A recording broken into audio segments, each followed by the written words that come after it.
वो एक्सप्लेन कर देती हूँ। साइंटिफिक मैनेजमेंट क्या है आपको पता है? क्या है scientific management? Substitution of knowing exactly, ये तो हम लोग पढ़े ही थे ना, knowing exactly what is to be done and then doing it in the best possible way. Yes, लेकिन साइंटिफिक मैनेजमेंट क्या है? एक तरह से जो भी हमारा गेस वर्क था, जो भी हमारा इंट्यूशन था, उसको सब्स्टिट्यूट करना किस चीज से? साइंटिफिक इन्वेस्टिगेशन से, साइंटिफिक नॉलेज से, और जो हमारा पुराना पैटर्न ऑफ वर्क था, जजमेंट बेस्ड था या गेस वर्क बेस्ड था, उसको क्या करना? रिप्लेस करना। यही साइंटिफिक मैनेजमेंट। और पीटर ड्रकर ने साइंटिफिक मैनेजमेंट के बारे में जो लिखा है वो है the core of scientific management, यानी जो क्रक्स है, जो एसेंस है साइंटिफिक मैनेजमेंट का, वो क्या है? ऑर्गेनाइज स्टडी ऑफ वर्क, यानी वर्क मोबाइल नॉट नीडेड अंकुर, जरूरत नहीं है, नहीं है जरूरत, ठीक है ना? तो साइंटिफिक मैनेजमेंट में क्या है? The core of scientific management is what? The organized study of work, यानी जो वर्क है, जो भी काम आप टेकअप कर रहे हो, जो आपको करना है, उसका पूरा का पूरा स्टडी, एनालिसिस ऑफ वर्क, उसको फिर सिंपलर पार्ट में तोड़ करके एनालाइज करना उसके हर एक एलिमेंट्स का, and then systematic improvement of the workers performance for each element. यानी जितना भी हमने सिंपल भाग में ब्रेक किया है काम को, उस हर छोटे छोटे पार्ट का एनालिसिस करके वर्कर्स के परफॉर्मेंस को उस पर एनालाइज करना, साइंटिफिक सिलेक्शन एंड ट्रेनिंग की काम कितना हो रहा और कितना एनहांसमेंट की जरूरत है, राइट? इसको पीटर ड्रकर ने डिफाइन किया है। साइंटिफिक मैनेजमेंट का मतलब जो पीटर ड्रकर को समझ में आया वो उन्होंने अपने शब्दों में लिखा है, वही लिखे हैं। देखो, साइंटिफिक मैनेजमेंट एफडब्ल्यू टेलर का है, लेकिन एफडब्ल्यू टेलर के साइंटिफिक मैनेजमेंट को पढ़ने के बाद पीटर ड्रकर को भी तो कुछ मतलब समझा होगा ना। उसने जो समझा उसको उन्होंने अपने शब्दों में लिखा है, right? The core of scientific management is what, right? अब क्लियर हुआ? ठीक है, कंफ्यूज मत हो जाना, तुमको सही मालूम है। नाउ पर्पस क्या है साइंटिफिक मैनेजमेंट का? मैं शॉर्ट में चलते हैं हम लोग, ठीक है ना? इंक्रीज प्रोडक्शन, यानी कि प्रोडक्शन को इंप्रूव करना। कैसे प्रोडक्शन इंप्रूव करना? By scientific selection and training, by division of work, by specialization, right? By standardization, जो भी स्टैंडर्ड है हमको, अगर हम एक स्टैंडर्ड या एक फॉर्मेट में काम करेंगे तो क्या होगा? क्या होगा? ज्यादा से ज्यादा कर पाएंगे, इफिशिएंटली ज्यादा से ज्यादा प्रोड्यूस कर पाएंगे। इकोनॉमी ऑफ स्केल एक टर्म है, हमेशा याद रखना। जब भी हम ज्यादा प्रोडक्शन करते हैं तो कम रिसोर्सेज में ज्यादा प्रोडक्शन होता है और हमारा प्रॉफिट बढ़ता है, कॉस्ट रिड्यूस होता है, राइट? तो इंक्रीज प्रोडक्शन था। स्टैंडर्डाइजेशन ऑफ मेथड्स, यानी जिस भी मेथड से आप किसी भी काम को कर रहे हैं उस मेथड को, अगर वो बहुत अच्छा विकल्प है, क्योंकि at the time of choosing any method आपने क्या किया था? ऑल्टरनेटिव्स को कंपेयर किया था और जो बेस्ट था उसको चुना है। अब इस बेस्ट को क्या कर दो? फिक्स कर दो। फिक्स क्यों कर दो? क्योंकि अब ये आपका स्टैंडर्ड है। अगर हमेशा आप अपने रिसोर्सेज को बदलोगे, मशीन को बदलोगे, ह्यूमन रिसोर्स को बदलोगे, रॉ मटेरियल का टाइप या क्वालिटी चेंज करोगे, या फिर पूरा का पूरा प्रोसीजर बदल दोगे, इसका असर क्या होगा? आपके फाइनल प्रोडक्ट पे कुछ ना कुछ वेरिएशन आएगा। So fix them, standardize them, सब कुछ एक जैसा रहेगा तो आउटपुट एक जैसा आएगा, राइट? और आपको हर बार उसमें कुछ ना कुछ चेंजेस करने की जरूरत नहीं पड़ेगी। तो क्या होगा? पहली बार को स्टैब्लिश करने में थोड़ा टाइम टेकिंग होगा, लेकिन उसके बाद से टाइम, कॉस्ट, क्वालिटी सब कुछ क्या हो जाएगा? फिक्स हो जाएगा और आप उतने ही मेहनत पे अच्छा काम कर सकते। तो स्टैंडर्डाइजेशन ऑफ मेथड मतलब मेथड को फिक्स कर देना, चुन लेना, ठीक है ना? स्टैंडर्ड है और ये एक्सेप्टेबल है और यही रहेगा। रिड्यूसेस वेस्ट एंड लॉसेस, ठीक है? वेस्ट एंड लॉसेस क्योंकि मेथडोलॉजी स्टैंडर्ड है, ठीक है ना? मशीनरी एक जैसा हम यूज कर रहे हैं। जो ह्यूमन रिसोर्सेज है उसके पास स्पेशलाइजेशन है क्योंकि वो रिपीटेडली एक ही काम को बार बार कर रहा है because of division of work, और हर एम्प्लॉय को पता है कि उसका क्या काम है। तो एम्प्लॉय को ज्यादा एफर्ट नहीं लगानी पड़ेगी, ज्यादा टाइम उसका नहीं लगेगा। पहली बार कोई काम करते तो ज्यादा टाइम लगता है, बार बार करेंगे तो काम का क्वालिटी भी अच्छा होगा और टाइम भी। फर्स्ट टाइम कुक करने जा रहे हैं, पूरा फैला दिया किचन में, राइट? ऊपर से टाइम भी लगा, ऊपर से हाथ पैर जल भी गया, कट भी गया, 100 तरह के प्रॉब्लम। लेकिन ये काम जब हम लोग लगातार करने लगते हैं तो बाद में इफिशिएंटली कर लेते, 3 काम और होते रहता और किचन में खाना भी बनते रहता, पता भी नहीं चलता। This is what it saves time, cost, wastage, सब कुछ ऐसे हर टर्म में होता है। रॉ मटेरियल के भी का भी बचत होता है, टाइम का भी बचत होता है, ह्यूमन के एफर्ट्स और एनर्जी का भी क्या होता है, बचत होता है। तो all kind of wastage and losses can be reduced. ठीक है। इंप्रूवमेंट ऑफ क्वालिटी कंट्रोल, इसको बताने की जरूरत है या ये तुम लोग लिख लोगे? कैसे क्वालिटी इंप्रूव करेगा, मालूम है ना? पहले दिन का खाना और एक महीने बाद का खाना सेम चीज ही बना रहे तो अलग हो जाएगा, राइट? है ना? या फिर एक साल के बाद का खाना अलग हो जाएगा, राइट? पहली बार कुछ लिखना और फिर उसको 3-4 बार रिवाइज करके लिखने के बाद तो क्वालिटी में इंप्रूवमेंट आ जाएगा। तो improvement in quality control, cost reduction वही है, cost is try to be reduced by adopting cost control techniques। यानी there are so many cost control techniques जिसको अगर आप साइंटिफिकली हर एक चीज को करेंगे तो आप कॉस्ट भी कंट्रोल कर सकते हैं। अप्रोप्रिएट प्लेसमेंट ये स्टाफिंग से है कि सुटेबल एम्प्लॉय को सुटेबल वर्क देना ताकि वो वहां ज्यादा एप्ट हो, ज्यादा अच्छा काम कर सके। मैं थोड़ा जल्दी जल्दी बढ़ रही हूँ क्योंकि आप जानते हैं इन सब चीजों को, हम बता चुके हैं इस सब चीजों को। इट डिस्प्लेसेस कस्टम, डिस्प्लेसेस मतलब होता है रिमूव करना, कस्टम को, गेसवर्क को साइंस से। ठीक है ना? जो हमारा रीति रिवाज है या जो हमारा पारंपरिक काम करने का तरीका है या फिर जो हम अपने अनुमान के बेसिस पे काम करते हैं उसको रिप्लेस कर देता है क्या चीज से, साइंस से। ठीक है, ये सारा था आपका। और ensuring regular supply of goods, हाँ रेगुलर सप्लाई ऑफ गुड्स मैंने बताया था ना कि इंडस्ट्रियलाइजेशन का टाइम है, इसीलिए हम मशीन, फैक्ट्री और प्रोडक्शन के टर्म में ज्यादा बात कर रहे हैं। तो अगर आपका स्टैंडर्ड प्रोडक्ट है, अगर आपका कस्टमाइज्ड प्रोडक्ट है तो क्या आप एक साथ 50 यूनिट प्रोड्यूस करके रख लोगे? नहीं, क्योंकि पता नहीं दूसरे का फिर कुछ और फीचर्स रहेगा, दूसरा और कोई डिजाइन चाहेंगे तो उनको उनके हिसाब से चेंज करके देना पड़ेगा, राइट? तो ये कस्टमाइज नहीं कर सकते। तो फिर अगर आपका स्टैंडर्ड है और आप एक जैसा स्टैंडर्ड प्रोडक्ट प्रोड्यूस करते हैं तो क्या होगा, economy of scale, quality improvement के साथ साथ क्या होगा कि आप बल्क में प्रोड्यूस करके रख सकते हैं सो दैट आप कॉन्टिन्यूस सप्लाई को मैनेज कर सके, भेज सके, रुकेगा नहीं काम। क्योंकि जितना भी कस्टमाइज प्रोडक्ट होता है उसके लिए वेट करना पड़ता है, उसके लिए टाइम देना पड़ता है। यहाँ पर आप कॉन्टिन्यूसली सप्लाई कर सकते हैं, डिमांड को कभी भी ब्रेक करने की जरूरत नहीं होगी, राइट? इतना समझ में आ गया? ठीक है। अब फीचर्स ऑफ साइंटिफिक मैनेजमेंट है। फीचर्स ऑफ साइंटिफिक मैनेजमेंट सबसे पहला है अप्रोच, यानी क्या अप्रोच है साइंटिफिक मैनेजमेंट का?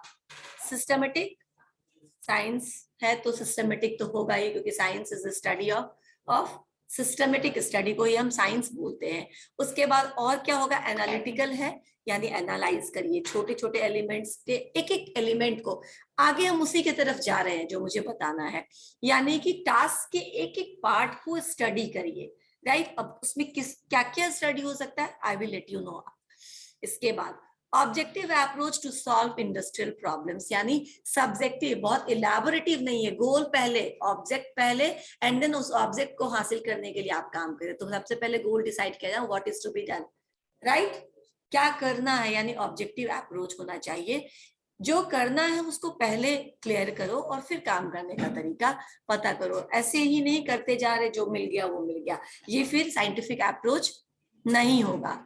ओके, नेक्स्ट है इकोनॉमी। इकोनॉमी का मतलब क्या होता है आपको मालूम, इकोनॉमी मतलब किफायती, ठीक है ना? तो स्टैंडर्डाइज्ड है, सिमिलर मशीनरी है, एक ही प्रोसेस है, और जो लोग हैं वो रिपीटेडली उस काम में बिजी है।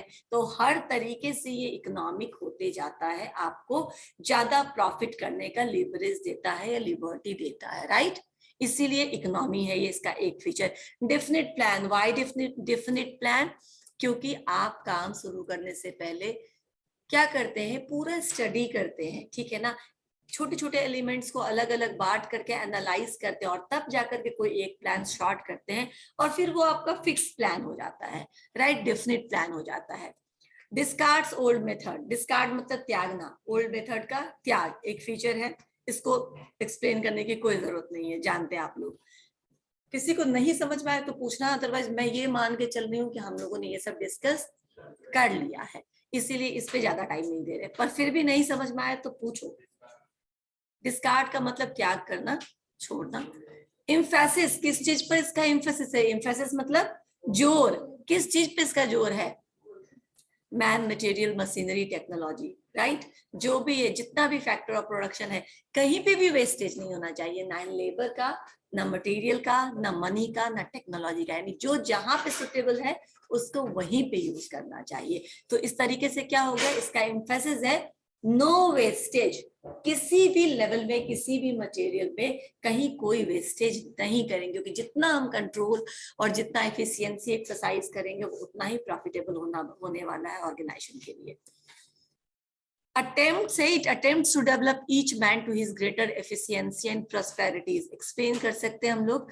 इसका प्रयास है कि हर एक एम्प्लॉय जो काम कर रहा है वो अपने ग्रेटेस्ट एफिशिएंसी को अचीव करे, यानी उसमें जितना पोटेंशियल है और वो जितना एफिशिएंट हो सकता है उतनी एफिशिएंटली काम करे। सिंपल है, राइटर है, उसको राइटिंग का काम दो, उसको कोई दूसरा काम मत दो, उसको प्रिंटिंग का काम नहीं दो, क्योंकि वहां पे वो ठीक नहीं कर पाएगा। और जब आप रिपीटेडली राइटिंग का काम करेंगे तो 5 साल बाद, 7 साल बाद आपके राइटिंग में कमाल का एक वो आ जाएगा, जो मजबूती है, जो स्ट्रेंथ है, जो आप बोलना चाहते हो वो आप अच्छे तरीके से अपने राइटअप के थ्रू इमोशंस को एक्सप्लेन कर पाएंगे। समझ में आया क्यों हमको मौका मिलता है अपने एफिशिएंसी को पूरा का पूरा यूज करने का। इसके डिसएडवांटेजेस भी हैं जो हम साइंटिफिक मैनेजमेंट इस नोट्स के पीछे पढ़ेंगे, लास्ट में पढ़ेंगे, अभी रहने दो, ठीक है। अटेम्प्ट्स है कि हर एक लोग अपना बेस्ट कर सके, राइट। मेथड, बहुत सारे मेथड हो सकते हैं, बेस्ट मेथड चूज करना। जो बेस्ट मेथड का कौन सा होगा, जो हर एक फिनेंशियली ठीक है ना, टाइम बाउंड, टाइम फ्रेम में खत्म वाला हो, फिनेंशियली ठीक हो, जितने लेबर हमारे पास है उतने में खत्म हो जाए, उतने हेल्पिंग हैंड में उसको खत्म किया जा सके, और जो अवेलेबिलिटी ऑफ रिसोर्सेज उसी को कवर करते हुए आ जाए। तो बहुत सारे मेथड्स है, लेकिन सारे मेथड्स आपके लिए सूटेबल नहीं हो सकते हैं।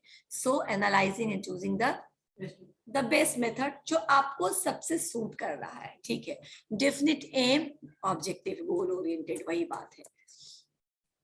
चेंजेस इन एटीट्यूड, ठीक है, it involves a complete change in the mental attitude. जो मेंटल कोऑपरेशन या मेंटल रिवॉल्यूशन की बात कर रहे थे वो यही है। मेंटल रिवॉल्यूशन तो मालूम है ना, cooperative, labour and management, not conflicting, right.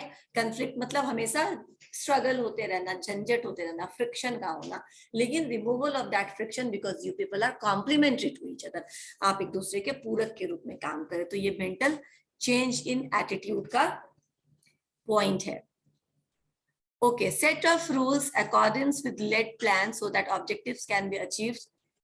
कोई single element या rather whole combination that constitute the scientific management. Set of rules का मतलब होता है कि there should be a definite set of rules.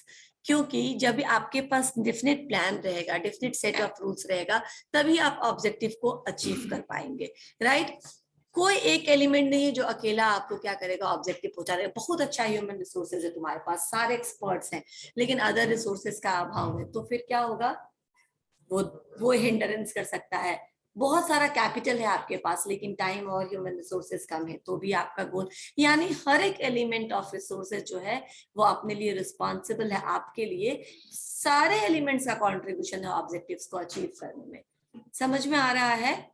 इसीलिए एक सेट ऑफ रूल्स होना चाहिए, और सारे रिसोर्सेज को आप कैसे यूज करेंगे, क्योंकि इनका कॉम्बिनेशन ही आपको आपका ऑब्जेक्टिव पहुंचाता है। अकेला कोई एलिमेंट इतना सक्षम नहीं है कि आपको ऑब्जेक्टिव गेन हो जाए, ठीक है। अब हम आते हैं मेन पॉइंट पे, this is techniques of scientific management, जहां 2 पॉइंट है जो मुझे इलैबोरेट करना, बाकी आप जानते हैं।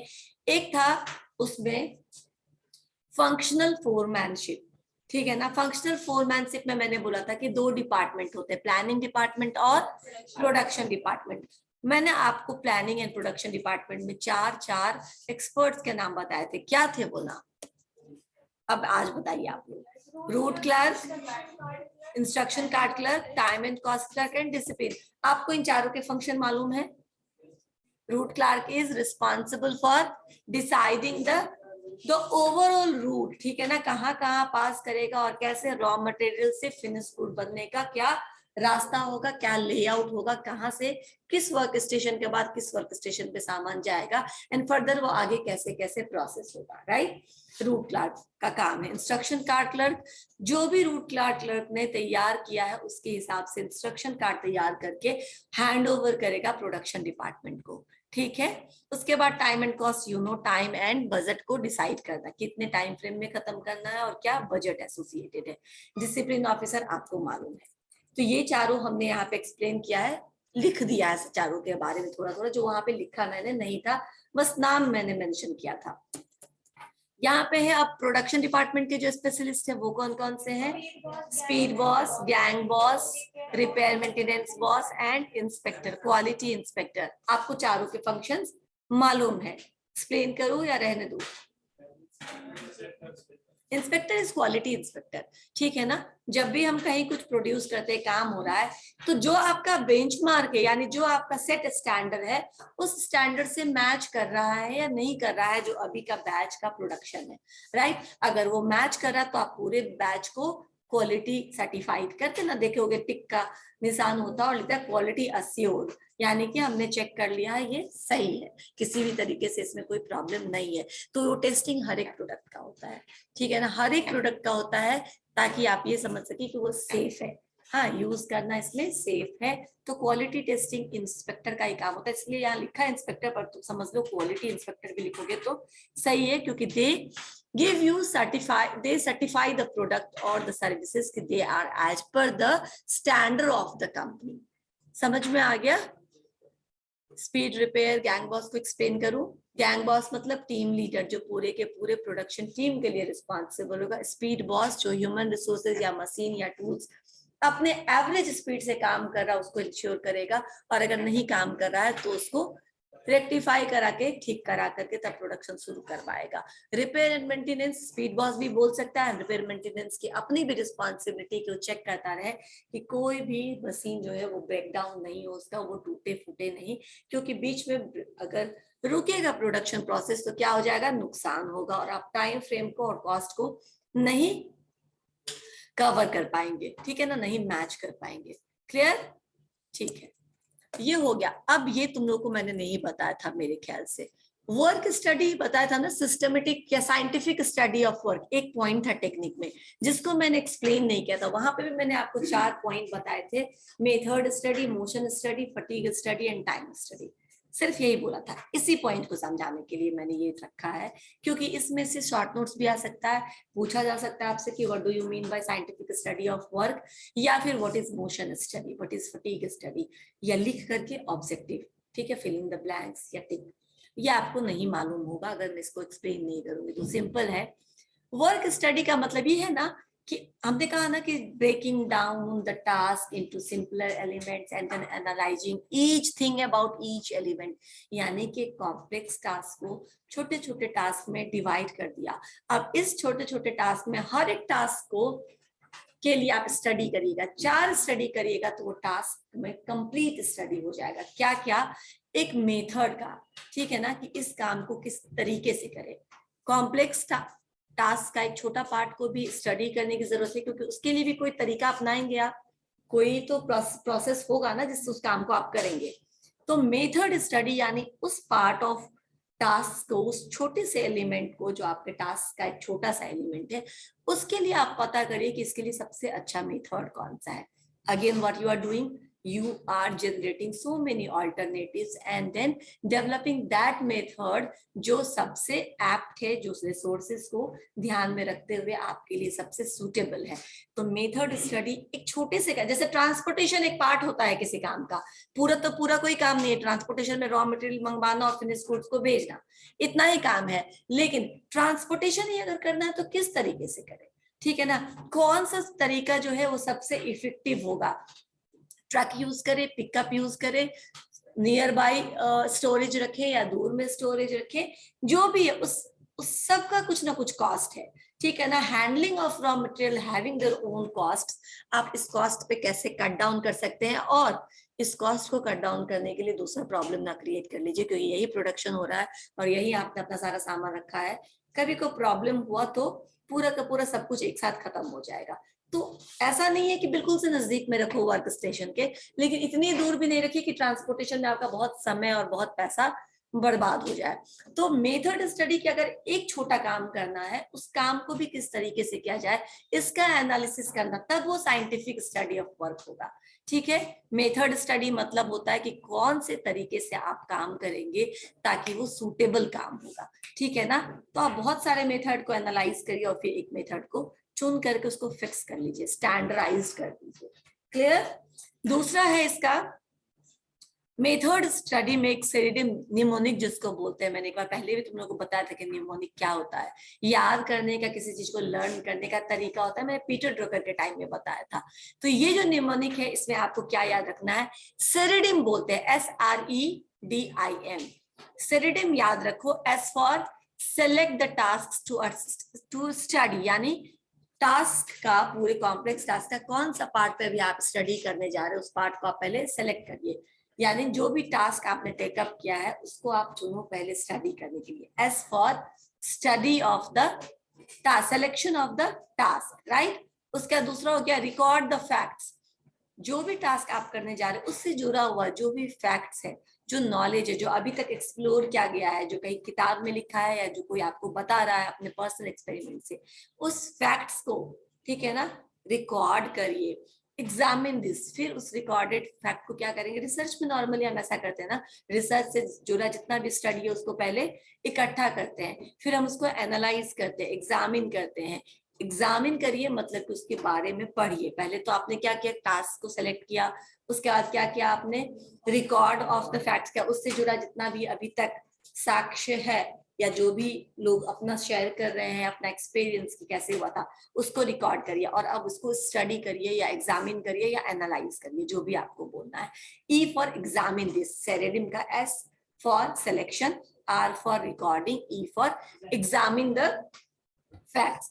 उसके बाद D, develop a new method. अब जितने तरीके से किया जा गया वो आपको मालूम है, अब आप कोई नया तरीका, हो सकता है कॉम्बिनेशन ऑफ द टू, ठीक है ना, हो सकता है इंटायरली डिफरेंट, तो जो भी पॉसिबल है आपको एक नया मेथड उसके लिए डेवलप करिए उस काम को करने के लिए। उस डेवलप मेथड को टेस्ट करके इंस्टॉल कर दीजिए, यानी कि इंप्लीमेंट कर दीजिए। आई फॉर इंप्लीमेंटिंग और इंस्टॉलिंग, यानी कि मैंने कहा ना फिक्स कर दो उस मेथड को, जब तुम्हें लगता है कि ये बेस्ट मेथड है तो आप इसको इंस्टॉल या इंप्लीमेंट कर दीजिए। And then finally M for maintain it, ठीक है ना, अब उसको फिक्स कर दीजिए, हर बार के लिए उसको यूज करना शुरू कर दीजिए। इसको हम बोले सेरेडियम। ये याद रखोगे तो आप मेथड स्टडी को लिख सकते हो। ठीक है, सिलेक्शन, रिकॉर्डिंग, एग्जामिनिंग, उसके बाद developing the new method and then installing या implementing and then finally maintain it. Motion study क्या है, मोशन स्टडी को समझो। मोशन का मतलब मूवमेंट, राइट, यानी कि कोई भी चीज जितनी बार मूव करेगा उतना उसमें कुछ ना कुछ कमी आएगा। हम जितनी बार मूव करेंगे हमारा एनर्जी लॉस होगा, राइट, है ना। ज्यादा मूव करने से एनर्जी लॉस होगा, अननेसेसरी टास्क बढ़ेगा, डुप्लीकेशन होगा। ठीक है, एक बार बाजार जाओ महीने भर का सामान ले आओ या फिर 10 दिन का सामान ले आओ, 10 बार बाजार जाओ एक दिन का सामान लाओ, किसमें आप ज्यादा कंफर्टेबल है, फर्स्ट वाले में, राइट। क्योंकि 10 बार भगाएगी तो मम्मी को ही बोलते, मम्मी एक बार बोलो ना क्या भगाना है, राइट, हमको और भी काम है, होता है ना ये रिएक्शन। क्योंकि आपको बहुत बार करना पड़े एक ही काम के लिए, बार बार जाना पड़े तो क्या होगा, थक जाएंगे आप, आपकी जो एनर्जी है वो दूसरे काम में ज्यादा चली जाएगी, जो आप करना चाह रहे हो वो आप टाइम ही नहीं रहेगा। तो मोशन स्टडी मतलब होता है सबसे पहले आप स्टडी करिए कि कितना मिनिमम मूवमेंट में ये काम खत्म हो जाएगा, राइट, यानी कि कितना ज्यादा आप सेव कर सकते हो मूवमेंट के ऊपर, मोशन के ऊपर। ठीक है, जितना कम से कम मूवमेंट में, जितना कम से कम रिपीटेशन में वो काम खत्म हो रहा है उतनी बार ही हम उसको करेंगे। उससे क्या होगा, बार बार किसी काम को रिपीटेडली नहीं करना पड़ेगा, कोई काम डुप्लीकेशन नहीं होगा, यानी एक ही काम के लिए 2 लोगों को दोहरा देना, ठीक है, एक ही काम के लिए 4 लोगों को असाइन कर देना, 4 लोग काम खत्म करके आए, all are busy doing something, और जब पता चलता है चारों एक ही काम कर रहे थे, तो आपका क्या काम है, बाकी का 3 काम जो हो सकता था उतने ही टाइम में वो नहीं हो पाया, राइट। सो मोशन स्टडी मतलब कि कितना से कम रेपिटेशन में हम उस काम को, तुम्हारे हाथ में मोबाइल है क्या, है ना, पता चल जाता है यार, मोबाइल अपने आप बता देता तुम कितना इंच, बंद करके रखो नहीं तो मैं ले लूंगी। बंद किया, रखा, ठीक है, बैग में रख लो, हाथ में रहेगा तो फिर प्रॉब्लम होगा। ओके, तो मैंने क्या बोला, motion study, right. Motion study यानी कि कम से कम मूवमेंट में उस काम को करना, ताकि दूसरा काम आपका सफर ना करे और एक ही काम के लिए डबल मैन पावर या डबल टाइम या डबल कोई भी चीज खर्चा ना हो जाए, राइट। सो मोशन स्टडी रॉ मटेरियल से भी रिलेटेड हो सकता है। रॉ मटेरियल को भी 10 बार घुमाओगे तो जितनी जगह घुमाओगे उतनी बार। एक होता है प्रोलिफरेशन, मतलब कुछ ना कुछ खत्म होना, ठीक। एक जगह है कि आप कहीं पे रखो, 4 ईंटा यहाँ रखा ना घर बनाने के लिए, फिर उठा करके उसको दूसरी जगह रखो, फिर हर जगह से 2-2 ईंटा उठा के कोई ले जाएगा अपने घर का कुछ रखने के लिए, कुछ जोड़ने के लिए, राइट। कुछ ना कुछ लॉस हो रहा है, नुकसान हो रहा है। एक जगह से निकालो दूसरी जगह रखो जहाँ पे सीधा साइट है, जहाँ पे आपका कंस्ट्रक्शन चल रहा है, राइट। तो इस तरीके से इसको हम बोल सकते हैं कि मोशन स्टडी मिनिमम जितना होता है उतना अच्छा है, राइट। उसके बाद टाइम स्टडी। टाइम स्टडी कैसे डिफाइन करेंगे, तो ये स्टैंडर्ड टाइम डिसाइड करने का तरीका है, यानी कि 10 लोगों को काम दे दिया, जो भी आपका काम है वो, और आप देखिए कि उसमें से 7 लोग 8 लोग कैसे काम करें, उसको कितने समय में कर लेते हैं। एक ने 1 घंटे में कर दिया, एक कोई दूसरा है जो उस काम को 5 घंटे में किया। तो एकदम 2 एक्सट्रीम को नहीं कंसीडर करना है, do not consider the extremes, right. बहुत फास्ट छोड़ दीजिए, बहुत स्लो रहने दीजिए। जो एक मैक्सिमम एक आपको दिख रहा है कि 5 लोगों ने ऐसे किया, 6 लोगों ने इतने टाइम में कर दिया, ओवरऑल सबका 4 घंटा 3 घंटा और 3 से 4 के बीच में लगभग सबका टाइम रहा है, यानी ये क्या है, ये एवरेज टाइम होगा उस काम के लिए। यानी अधिक लोगों को अगर हम देंगे तो उसमें मैक्सिमम लोग इस काम को 3 से 4 घंटे में खत्म कर देंगे। तो 3 से 4 घंटा become the standard time for that particular task, right. So एक एवरेज टाइम को कैलकुलेट करिए, पहले 1-2 बार इसको रिसर्च बेसिस पर रिपीटेडली करवा करके, एंड दिस आप उस काम का आप स्टैंडर्ड फिक्स कर दीजिए कि ये टाइम एकदम फिक्स है। हर एक क्लास 1 घंटे का स्टैंडर्ड टाइम है, 1 घंटे आप पढ़ा भी सकते हैं, बोल भी सकते हैं और बच्चे झेल भी सकते हैं, राइट। उससे ज्यादा होगा तो सबसे पहले उधर से उस हो जाएगा। कितना भी वो अपने आप को कंट्रोल में रखने की कोशिश करेंगे, लेकिन कुछ ना कुछ तो फिर इधर उधर होने लगा कि वो फोकस नहीं कर पाएंगे। बच्चों पे ऐसा करके देखा गया कि ज्यादा लंबे क्लास में वो अटेंटिव नहीं रह पाते। टीचर्स कितना भी बताएगा तो कितना बताएगा, एक टॉपिक से जो रिलेटेड चीजें उतना ही बताएगा, ठीक है। तो क्या है, स्टैंडर्ड टाइम समझ में आ रहा ना, आधा घंटा डिससेटिस्फाइड, ठीक है ना। बच्चे को भी समझ में आया कब क्लास हुआ, कब खत्म हो गया, अटेंडेंस से लेने में पूरा टाइम निकल गया, आधा टाइम तो बच्चों को शांत कराने में लग गया, ठीक है। तो ये स्टैंडर्ड टाइम नहीं हो सकता है। 1.5 घंटा 2 घंटा तो उसके लिए बहुत मैच्योरिटी चाहिए, IIM के बच्चे झेल सकते हैं, बाकी नहीं झेल सकते, ठीक है ना, क्योंकि हम में इतना पेशेंस नहीं है भैया, राइट। तो हाँ बोलो, कुछ बोल दो तुम। वो ज्यादा लंबा समय तक पढ़ते, मत चिंता करो तुम उनका, ठीक है ना। वो कभी कभी एक स्ट्रेच में 4 घंटा भी पढ़ लेते हैं, राइट। और उनको अगर 12 बजे रात में कॉलेज बुलाया जाता है किसी खास स्पेशल लेक्चर के लिए, तो वो भी वो चले जाते हैं करने के लिए।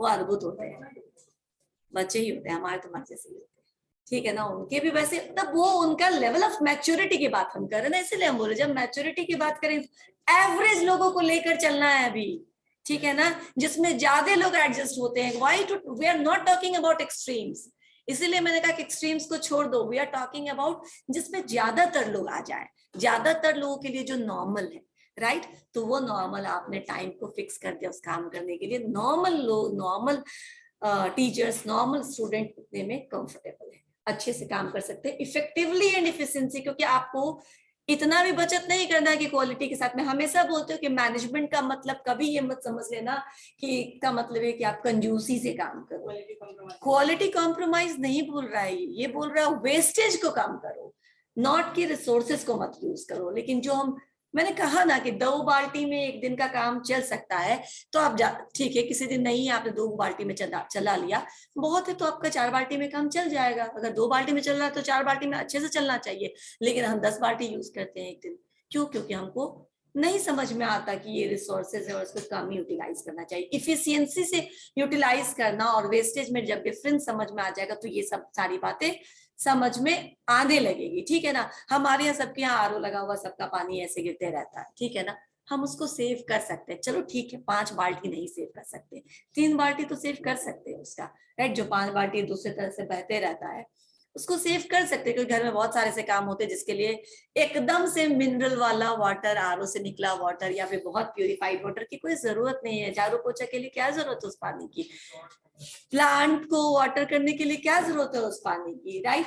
आपके वेजिटेबल्स धुल सकते हैं, उसमें कोई गंदगी नहीं होती है जो आपके आरओ से निकलता है। वेजिटेबल्स धो सकते हैं, धुले हुए पानी से को रीयूज कर सकते हैं आप किस चीज में, प्लांटिंग करने के लिए। करते हो कभी?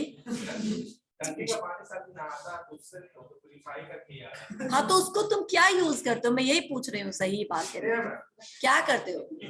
उसको पी लेते हो तुम? अरे जो वेस्ट निकलता है जो तुम्हारे, यस, उसका क्या करते हो? वो निकल जाता, I am talking about that जो निकल जाता है। चलो मेरे घर में बताती हूँ, ठीक है ना? कम आई विल शो यू कि हम कैसे कर सकते हैं। और जो ज्यादा टेक्निकल है वो तो देखो, मैं इतनी टेक्निकल नहीं हूँ, मैं इतना एफर्ट नहीं लगा सकती। नहीं तो बहुत सारे लोगों को मैंने देखा है कि उसको सीधा जो उनका घर का, बाहर में पानी की बहुत दिक्कत है बाबू, जब निकलोगे तो पता चलेगा। और बाहर क्यों, तो हमारे एरिया में पानी की दिक्कत है, बाहर की तो बात छोड़ो, किसी भी एरिया में, ठीक है ना? अगर आप if you are belonging from rural area, from Darbhanga Madhubani district, तो 2-3 साल पहले पानी की क्या हालत थी, आप कोई नहीं हुआ वहां उधर से? नहीं हाँ, पूछना उनसे, चापाकल से पानी नहीं निकलता था और बहुत सारे लोगों ने वो जो बोरवेल होता है ना, सबमर्सिबल, वो करवा लिया, क्योंकि किसी के मोटर में भी पानी नहीं चढ़ता था। रात के टाइम में चढ़ जाता तो चढ़ जाता था 3-4 बजे, मतलब बिल्कुल एक वो एक 2 साल का जो मेरा एक्सपीरियंस है, मैं वहां रहती नहीं थी, जाती थी लेकिन मतलब 5 दिन के लिए 7 दिन के लिए, लेकिन वो 7 दिन का एक्सपीरियंस इतना हॉरिबल था, मत पूछो। कि मतलब पानी भरना विल बी ए टास्क कि आपको रात में जागना है, ठीक है? बाहर क्या, बाहर में तो होता है, मैं वही बोली, बाहर में तो ये नॉर्मल है, बाहर में तो ये नॉर्मल एक्सेप्ट कर लिया गया है। बाढ़, अच्छा ठीक। लेकिन हमारे एरिया में जहाँ पे वाटर रिसोर्सेज का उसको एकदम भंडार माना जाता है, Madhubani in Darbhanga was enriched in water resources, right? बहुत पोखर तालाब है यहाँ वहां, तुमको हर जगह मिलता। प्रॉब्लम ये है कि जो हम जिसके लिए पैसा नहीं देना पड़ता ना, उसको हम लोग कभी रजिस्टर नहीं करते कि ये भी रिसोर्सेज है, जबकि जरूरी वो रिसोर्सेज है। जब प्यास लगेगी तो क्या सोना पियोगे, रुपया पियोगे, फेस वो क्या कहते उसको, एफडी तोड़वा तोड़वा करके खाओगे पियोगे, या फिर आप क्या पियोगे, बिस्लरी भी पियोगे? तो कहाँ से आएगा वो भी? जब तक है वाटर रिसोर्सेस तभी तक ना है, तभी तक ना आएगा, नहीं रहेगा तो कहाँ से लोगे? और बिस्लरी तुम तब तक अफोर्ड कर सकते हो जब तक तुम्हारे जेब में पैसे हैं, उसके बाद आप अंबानी तो नहीं है, अंबानी ने सारा पानी खरीद लिया होता, वो बहुत महंगा कर दिया, तब पानी का काला बाजारी करने लगे। तो होता है ना, आप दिल्ली में देखते होगे, वो अटर माफिया, ठीक है ना? पानी के माफिया है दिल्ली में लोग, यानी वाटर का काला बाजारी, यही होता है ना। मतलब इतना इम्पोर्टेंट है यार, यहाँ हम लोग गिराए जा रहे हैं, भगाए जा रहे हैं, बढ़ाए जा रहे हैं। अब नो, ठीक है, ठीक है। अब मैं क्या आपको बोलना चाह रही हूँ, द थिंग इज कि आप कैसे रिसोर्सेज को कंट्रोल करोगे। अगर आपको समझ में आता है कि दीज आर इम्पोर्टेंट रिसोर्सेज, तो अब आप उसको कंट्रोल करने की कोशिश करोगे, ठीक है? You can not change everybody, हम सिद्धांत को नहीं समझा सकते हैं कि वो भी सेव हो सकता है, लेकिन हम अपने आप को समझा सकते हैं, ठीक है ना? मुझे जरूरी नहीं कि तुम लोग सब लोग जाकर के क्या वाटर में भर के पानी डालते हैं, वो बालकनी में लगा हुआ, ये झूठ बोल रहा है ना, क्योंकि इसने अभी कहा कि वो तब बह जाता है ना, राइट? एनी टाइम तो नहीं ना, एनी टाइम उसको चलाने की जरूरत नहीं है Siddhant. If you are a little bit aware तो आप उसको 2 ही टाइम चलाइए, सुबह और शाम, और जब चलाते हैं तो उसको ऑन करके बकेट में भरते रहिए और उसको, हाँ इसमें कभी कभी काम क्या होता है मैं आपको बता देती हूँ, एक मिनट। नहीं कुछ नहीं होता है इसमें, प्रॉब्लम कभी कभी ये होता है